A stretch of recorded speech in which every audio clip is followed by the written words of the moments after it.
Hello dear বন্ধুগণ, আসসালামু আলাইকুম। সবাই কেমন আছেন? আশা করতেছি আল্লাহর অশেষ রহমতে আপনারা সবাই ভালো আছেন। আমিও আলহামদুলিল্লাহ অনেক ভালো আছি। আসলে এই কর্মব্যস্ত জীবনে সময় হয়ে ওঠে না আপনাদের সাথে কথা বলার, অনেক ব্যস্ত থাকতে হয়। তো অনেকদিন কথা বলা হয় না, সেজন্য ভাবলাম আজকে একটু আপনাদের সাথে কথা বলি। তো যাই হোক, যে বিষয়টা নিয়ে কথা বলবো সেটা হচ্ছে, আমি বর্তমানে সিলেটে আছি। তো সিলেটের পরিস্থিতি নিয়ে কথা বলবো। সিলেটের পরিস্থিতি আসলে ভালো না। অনেকগুলা থানা শহর হচ্ছে বৃষ্টির পানিতে, বন্যায় তলিয়ে গেছে। অনেক মানুষ অনেক রকম কষ্টে তাদের দিন পার করতেছে। ইতিমধ্যে অনেকগুলো পর্যটন কেন্দ্র বন্ধ করে দেওয়া হয়েছে। সো সবাই সিলেটবাসীর জন্য দোয়া করবেন। অনেক মানুষ অনেক রকম কষ্টে আছে এবং স্ব অবস্থান থেকে চেষ্টা করবেন সবাইকে যতটুকু সম্ভব সামর্থ্য অনুযায়ী সহযোগিতা করার। তাদের কষ্ট একটু হলেও লাঘব হবে। আর আজকে আপনাদের সাথে অ্যাকচুয়ালি কথা বলার প্ল্যান করছি মোটো ব্লগের মাধ্যমে। অ্যাকচুয়ালি এখন পর্যন্ত কোনো মোটো ব্লগ আমার করা হয়নি সময়ের অভাবে। বাট আজকে ইচ্ছা করতেছে মোটো ব্লগ করতে, বিকজ অফ বাহিরের ওয়েদারটা আলহামদুলিল্লাহ অনেক ভালো আজকে। একটানা 29 দিন পর আজকে সিলেটে সূর্য মামা উঁকি দিয়েছে। এক কথায় সূর্য উঠছে আসলে। আজকে অনেক দিন পর রৌদ্রের দেখা মিলল, সেই জন্য বাহিরের ওয়েদারটা অনেক ভালো। আমিও লোভ সামলাতে পারতেছি না। আমার ইচ্ছা করতেছে আজকে একটু বাহিরে যাই, গিয়ে হচ্ছে কিছু ভিডিও করি, কথাবার্তা বলি এবং হচ্ছে বাহিরের পরিবেশ পরিস্থিতি সম্পর্কে হচ্ছে আপনাদেরকে একটু আপডেট দেই। বাহিরে কি অবস্থা, মানুষজন ঈদ উদযাপন অ্যাকচুয়ালি করতে পারে না ঈদের মধ্যে। তো আজকে কিভাবে তারা ঈদ উদযাপন করতেছে এবং কিভাবে ঘুরতেছে, সো চলুন তাহলে হচ্ছে মোটো ব্লগের মাধ্যমে আপনাদেরকে দেখাই। সো রওনা করি।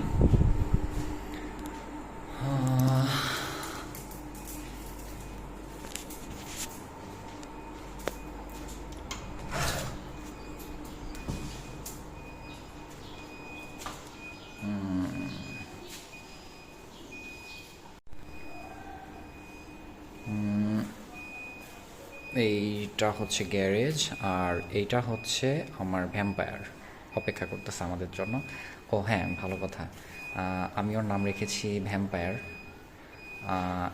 এখনও স্টিকারিং করা হয়নি, তো খুব শীঘ্রই হয়তো বা স্টিকারিং করে ফেলবো। তো ও অপেক্ষা করতেছে। সো চলুন সরাসরি দেখা হচ্ছে মোটো ভ্লগিংয়ে। সো এখনকার মতো এখানেই, আল্লাহ হাফিজ। সো চলে আসলাম মোটো ব্লগের মাধ্যমে আপনাদের সাথে কথা বলার জন্য। তো যাই হোক, আশা করি সবার ঈদ ভালো কাটছে। আর আমরা আসলে যারা সিলেটে ছিলাম ঈদের সময়, কাজের খাতিরে হোক বা যারা সিলেটে বসবাস করে তাদের কথা বলতেছি। তাদের ঈদ অ্যাকচুয়ালি, মানে ঈদের দিনটা আসলে খুব একটা ভালো কাটে নাই, বিকজ অফ গত 29 দিন হলো একটানা সিলেটে বৃষ্টি হচ্ছে। ইভেন ঈদের দিন সেটাও বৃষ্টি হয়েছে, যার কারণে হচ্ছে ঈদটা সিলেটের মানুষের ভালো কাটে নাই। তো 29 দিন পর আজকে এসে অ্যাকচুয়ালি সিলেটে রোদের দেখা মিলল। তো যার কারণে সবাই অনেক সতেজ এবং সবাই অনেক আনন্দ নিয়ে বাহিরে বের হইছে, ঘুরতেছে ফিরতেছে, বিভিন্ন জায়গাতে যাচ্ছে, প্রিয়জনদের সাথে সাক্ষাৎ করতেছে। তো জিনিসটা দেখে আসলে ভাল লাগতেছে যে আলহামদুলিল্লাহ এতদিন পর হচ্ছে আজকে সিলেটের মানুষ মনে হচ্ছে ঈদ উদযাপন করতেছে। আর আজকে রাস্তায় এত গাড়ির চাপ, যেটা আসলে বলার মতো না। নর্মালি এই রোডটাতে কখনো এত পরিমাণে গাড়ির চাপ থাকে না, আজকে যে পরিমাণ আসলে দেখতে পাচ্ছি। যাই হোক, হওয়াটাই স্বাভাবিক, কারণ অনেক দিন পর আজকে আলহামদুলিল্লাহ ওয়েদারটা ভালো, যার কারণে সবাই বের হইছে, সবাই সব জায়গাতে যাচ্ছে।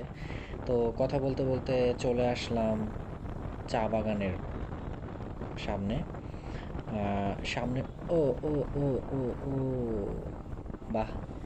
মানে ওনার সত্য ঘটনা আর আমার সাজানো নাটক মিলে গেল। যাই হোক, ওনাদের হেলমেট পড়ে গেছে রাস্তার মধ্যে।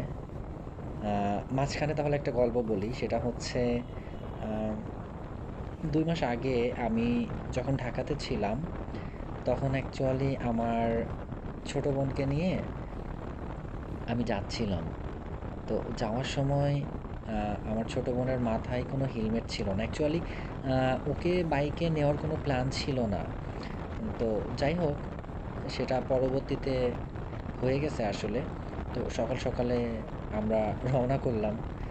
না চাইতেও হচ্ছে বাইকে ওকে নিতে হলো। তো হেলমেট ছাড়াই ওকে নিয়ে রওনা করলাম। রওনা করার পর কিছু দূর আসলাম। আসার পর মাঝ রাস্তায় আমাকে সার্জেন্ট থামালো। থামানোর পর আমাকে জিজ্ঞেস করতেছে যে পিলিয়নের হেলমেট কোথায়? হেলমেট নাই কেন? তো আমি তখন হঠাৎ করে ওনাকে মানে মিথ্যা কথা বলে ফেলছি। মিথ্যা কথাটা ছিল যে পিলিয়নের মাথায় হেলমেট ছিল, বাট হঠাৎ করে হেলমেটটা আ ঝাঁকি খেয়ে পড়ে গেছে মাথা থেকে ছুটে। হেলমেটটা নরমাল হেলমেট ছিল, প্লাস্টিকের হেলমেট। ঝাঁকি খেয়ে পড়ে যাওয়ার পর পিছন থেকে একটা সিএনজি এসে হেলমেটের উপর দিয়ে তার চাকা তুলে দিছে। চাকা তুলে দেওয়ার পর হেলমেটটা হচ্ছে ভেঙে গেছে। সো এখন তো আসলে ওই হেলমেট তো ইউজ করা সম্ভব না। আর এই মুহূর্তে আশেপাশে হেলমেট কেনার মতো কোনো শপ নাই। সো কেনাও তো সম্ভব না। বাসায় তো যেতে হবে। দ্যাটস ওয়াই আমরা এভাবেই হচ্ছে রওনা করছি কিছু এই ওয়াও! মনে হচ্ছে পিছনে আগুন ধরছে। বাহ! দারুণ তো। টেইল টাইডি আবার পিছনে আ মানে চিকমিক, চিকমিক লাইট জ্বলতেছে। চমলক্ষ অবস্থা। ওয়াও! আবার পিছনে ঘুরে, ঘুরে দেখতেছে। ব্রো, হেলমেট পড়তে হবে। হেলমেট নাই পিলিয়নের। না হলে আমার মতো অবস্থা হবে। সার্জেন্ট সাহেব মামলা দিয়ে দিবে। যদিও আমি মামলা খাই নাই। যাই হোক, তো পরবর্তীতে হচ্ছে ওনাকে এই ঘটনা বলার পরে মানে উনি জিনিসটা শোনার পর উনি হতভম্ব হয়ে গেছে যে এটা আবার কি ধরনের ঘটনা বলল। তো যাই হোক আর কি, ওনাকে সুন্দর করে বোঝায় শোনায় আমি ওখান থেকে চলে আসছি। অ্যাকচুয়ালি আমাকে আর পরে কিছু বলে নাই। যাই হোক, মেইন বিষয় হচ্ছে অবশ্যই হেলমেট পরতে হবে এবং সার্টিফাইড হেলমেট পরতে হবে। এরকম নর্মাল হেলমেট পরা যাবে না যেগুলোতে কোনো সেফটি নাই। ও, এই যে হেলমেট নিয়ে চলে আসছে। এখন সে হেলমেট মাথায় পরে নাই, হয়তো বা ভয়ে যে আবার যদি পড়ে যায়, এখন হাতে করে নিয়ে যাচ্ছে। সার্টিফাইড হেলমেট পরতে হবে আর সেফটি এনশিওর করতে হবে। সেফটি গিয়ার পরলে তো আরও ভালো। রাস্তায় আসলে চলার সময় সেফটি গিয়ার থাকাটা এটা খুবই জরুরি আসলে নিজস্ব সেফটির জন্য। বাইকাররা যারা হচ্ছে ২ চাকার যানবাহন এটা রাইড করেন, এটার আসলে কোনো গ্যারান্টি নাই। যেকোনো সময় যেকোনো ধরনের দুর্ঘটনা ঘটে যেতে পারে। আর হচ্ছে বাইক এমন একটা জিনিস যে আপনি এটা দিয়ে কোনোভাবে যদি আপনি একটু ডান বাম হয়ে পড়ে যান, কিছু না হলেও আপনার হাঁটু বা কনুই এগুলা ছিলবেই। সো এরকম কিছু করবেন না। খুব সাবধানে হচ্ছে সবাই বাইক রাইড করবেন। খুব সেফলি চালাবেন। আর আজকে হচ্ছে প্রচুর পরিমাণে রাস্তার মধ্যে গাড়ির চাপ দেখতে পাচ্ছি। আমি এই রাস্তাটাতে অনেকবার আসছি কিন্তু এত পরিমাণ মানুষের ভিড় এবং গাড়ির চাপ আমি কখনো পাই নাই। কারণ ওই যে যেটা বলতেছিলাম একটাই, আজকে অনেক দিন পর সিলেটে রোদ উঠছে, রৌদ্রের দেখা মিলছে। মানুষজন সবাই একটু উৎফুল্ল মেজাজে সবাই ঘুরতে বের হইছে। সবাই আত্মীয়স্বজন, পরিবার-পরিজনকে নিয়ে বের হইছে আশেপাশে। আর চা বাগান আসলে খুব ভালো লাগে আমার। আর এই রোডটাও খুব ভালো। রোডটা অনেক ওয়াইড এবং হচ্ছে আশপাশ দিয়ে চা বাগান থাকার কারণে খুব সুন্দর লাগে। যাই হোক, আমরা কথা বলতে, বলতে অনেক দূরে চলে আসছি।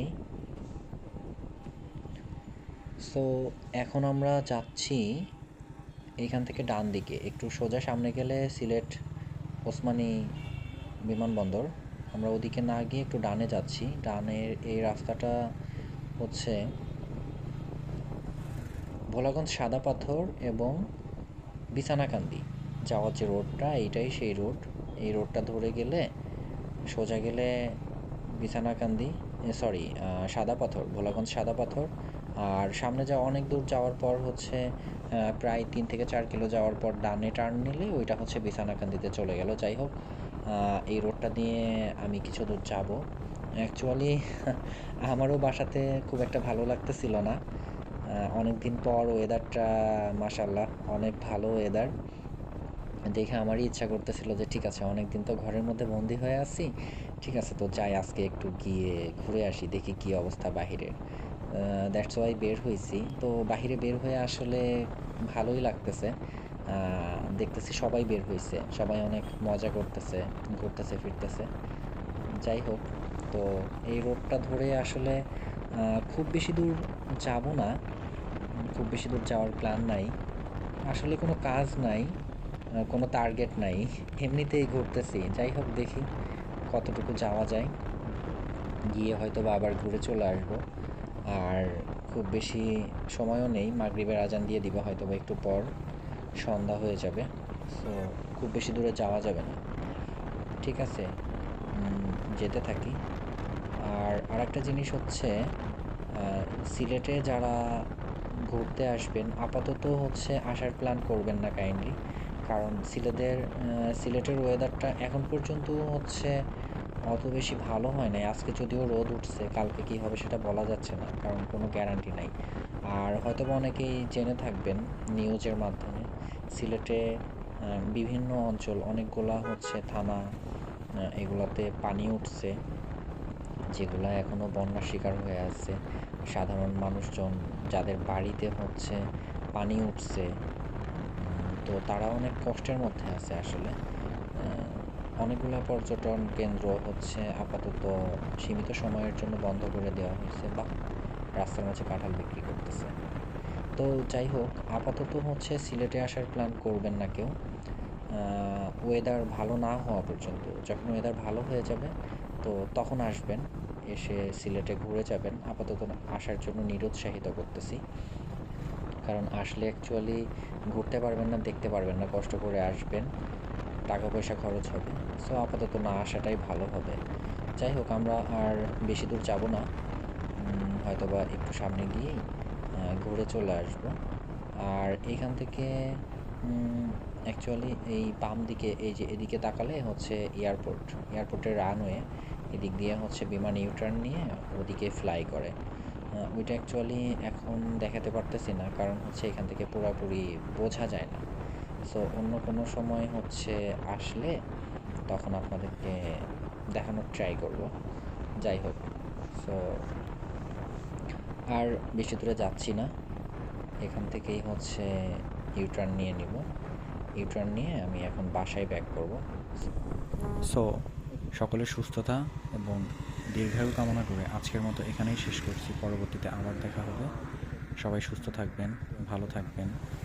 আল্লাহ হাফেজ। আসসালামু আলাইকুম।